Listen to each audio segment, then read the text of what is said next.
بسم اللہ الرحمن الرحیم۔ پیارے دوستو، جو وقت ہم دوسروں پر تنقید کرتے گزارتے ہیں، اگر انسان اپنی انگلیوں کا استعمال اپنی ہی غلطیوں کو گننے پر کرے تو پھر دوسروں پر انگلیاں اٹھانے کا وقت ہی نہ ملے۔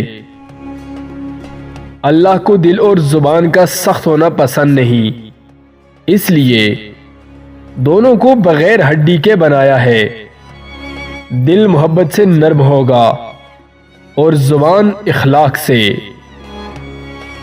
اگر کسی کو تکلیف دے کر بھی آپ اچھے سے سو لیتے ہو تو اپنے ضمیر کا جنازہ پڑھ لو، کیونکہ وہ وفات پا چکا ہے۔ پتہ نہیں ہم رب سے جڑنے کے لیے اپنے ٹوٹنے کا انتظار کیوں کرتے ہیں۔ جب آپ کی ناراضگی کی فکر کسی کو نہ رہے تو سمجھ لیں رشتہ ختم اور مجبوری شروع ہو چکی ہے۔ ہنسی کے پیچھے کا درد، غصے کے پیچھے کا پیار اور خاموش رہنے کی وجہ ہر کوئی نہیں سمجھ سکتا۔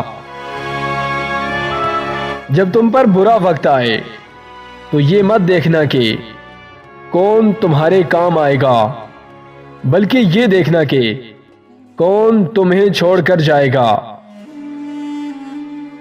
صبر بھی رنگ لاتا ہے اور غصہ بھی، مگر صبر کے رنگوں سے زندگی حسین ہو جاتی ہے، جبکہ غصے کا رنگ محبت کے ہر رنگ کو نگل جاتا ہے۔ جس طرح پھول کا تعارف اس کی خوشبو ہوتی ہے، اسی طرح انسان کا تعارف اس کا کردار ہوتا ہے۔ اگر عورت چاہتی ہے کہ اس کا شوہر فرشتے جیسا ہو تو پہلے گھر کو جنت جیسا بنائے، کیونکہ فرشتے جہنم میں نہیں آتے۔ اگر مرد چاہتا ہے کہ اس کو بیوی حور جیسی ملے تو پہلے خود کو نیک انسان بنائے، کیونکہ حوریں شیطانوں کو نہیں ملا کرتی۔ کبھی بھی کسی کو نیچی نظر سے مت دیکھو، کیونکہ تمہاری جو حیثیت ہے یہ تمہاری قابلیت نہیں، بلکہ رب تعالیٰ کا تم پر احسان و کرم ہے۔ رب کو پانے کے لیے کسی مصافت یا چلے کی ضرورت نہیں ہوتی، رب انسان کو اندر ہی مل جاتا ہے اگر وہ انسان بن کر رہے۔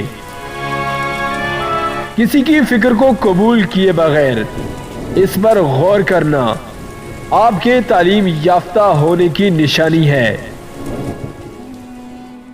بعض بیوقوف لوگ اچھا بننے کے لیے اتنی کوشش نہیں کرتے جتنی کوشش اچھا نظر آنے کے لیے کرتے ہیں۔ راستہ ایک ہی تھا، حضرت موسیٰ علیہ السلام گزر گئے اور فرعون ڈوب گیا۔ بھروسہ راستے پر نہیں، اللہ پر کرو۔ جنت کا حقیقی مستحق وہ ہے جو قربانی کے درجے میں اس کا طلبگار بنے۔ آج کا مسلمان تو خواہش کے درجے میں بھی اس کا طلبگار نہیں۔ اگر انسان اپنی غلطیوں کا استعمال اپنی ہی غلطیوں کو گننے کے لیے کرے تو دوسروں پر انگلی اٹھانے کا وقت ہی نہیں ملے گا۔ دو چیزیں انسان کی پہچان بنتی ہیں: اس وقت پر کیا گیا صبر جب آپ کے پاس کچھ نہ ہو، اس وقت پر اس کا رویہ جب اس کے پاس سب کچھ ہو۔ خوش ہونا ہے تو تعریف سنیے اور بہتر ہونا ہے تو تنقید سنیے۔ امید دینے والے بنے، آپ کے پاس سے جو اٹھے آپ سے امید لے کر اٹھے اور مسکراہٹ لے کر جائے۔ خوش رہیں، خوشیاں بانٹیں، کسی کی مجبوریوں پر مت ہنسیے، کیونکہ مجبوریاں کوئی خرید کر نہیں لاتا، اور ڈریے برے وقت کی مار سے، کیونکہ برا وقت بول کر نہیں آتا۔ جب تک تمہاری ماں کے ہونٹ تمہارے لیے دعا کے لیے ہل رہے ہیں، تم دنیا کے امیر ترین انسان ہو۔ اگر نمازی کو علم ہو جائے کہ کتنی رحمتوں نے اسے گھیرا ہوا ہے تو کبھی وہ سجدے سے سر نہ اٹھائے۔ گناہ کرنے کے بعد بھی اگر دل مطمئن رہے تو سمجھ لیں کہ ضمیر مردہ ہو چکا ہے اور ایمان رخصت ہو چکا ہے۔ آپ کی تربیت کا پتہ اس بات سے چلتا ہے کہ آپ عورت کے ساتھ کس طرح بات کرتے ہیں، پھر چاہے وہ گھر کی ہو یا باہر کی۔ جس شخص کے دشمن نہیں ہیں اور سب دوست ہیں، اس جیسا منافق کوئی نہیں، کیونکہ دشمن اس کے ہوتے ہیں جو حق کی بات کرتا ہے۔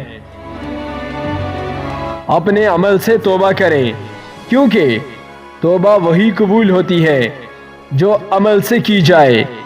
صرف زبان والی توبہ پر بھی توبہ کرنی چاہیے۔ جس طرح جسم کو بیماری میں کھانے سے لذت حاصل نہیں ہوتی، اسی طرح گناہوں کی موجودگی میں دل کو عبادت کی لذت اور سکون نصیب نہیں ہوتا۔